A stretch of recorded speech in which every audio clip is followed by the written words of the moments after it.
Hi friends, இன்றைக்கி சனிக்கிழமை காலையிலைங்க. இன்றைக்கி எந்திரிச்சாச்சு, நேரமாக எந்திரிச்சு வாசல் தெளித்து கோலமெல்லாம் போட்டாச்சு, பால் காய்ச்சி வச்சாச்சுங்க. இப்போ காப்பியெல்லாம் குடிக்கிறதில்ல, காப்பி கட் பண்ணியாச்சு. காலையில் டிஃபனுக்கு கோதுமை ரவா உப்புமா தான் பண்ணியிருக்கிறேன். நான் தயிர் ஊற்றி சாப்பிட்டுக்கலாம், தயிர் ஊற்றி ஊறுகாய் வச்சு சாப்பிட்டா ரொம்ப சூப்பராக இருக்கும். நெல்லிக்காய் வச்சு ஒரு மோர் அடித்து குடித்தாச்சுங்க.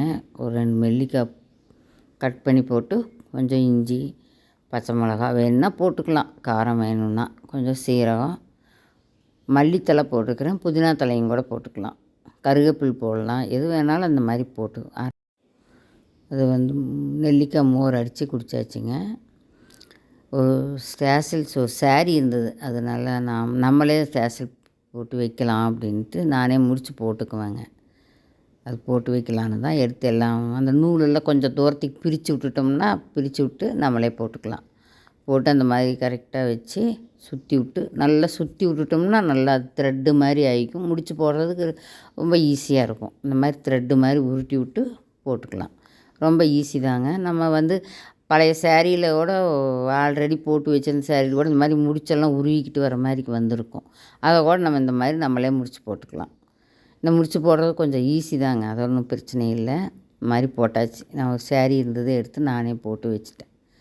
இது போட்டு வச்சுட்டு இன்றைக்கி மத்தியானம் லஞ்சுக்கு தட்டைப்பயிறு தான் கொஞ்சம் வறுத்து இட்டு சாப்பாடு எலக்ட்ரிக் குக்கரில் வச்சுட்டேங்க. இப்போ கேஸ் எல்லாம் ரொம்ப தட்டுப்பாடாக இருக்கிறதுனால நம்ம எலக்ட்ரிக் குக்கர்லேயே சாப்பாடு வச்சுக்கலான்னு அரிசி வச்சு உள்ள ஒரு ஸ்டாண்டு மாதிரி வச்சு பயிரும் அதுலேயே கொஞ்சம் தண்ணி ஊற்றி போட்டு வச்சாச்சுங்க.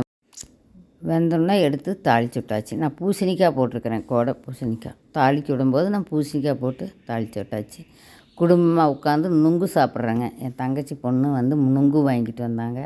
நாங்கள் உள்ளே சமைச்சிக்கிட்டு இருக்கிறோம். எங்கள் சின்ன மேடம் வெளியில் சமைச்சிக்கிட்டு இருக்கிறாங்க எங்களுக்காக. பாருங்கள் எப்படி சமைச்சி கொடுப்பாங்க பாருங்கள்.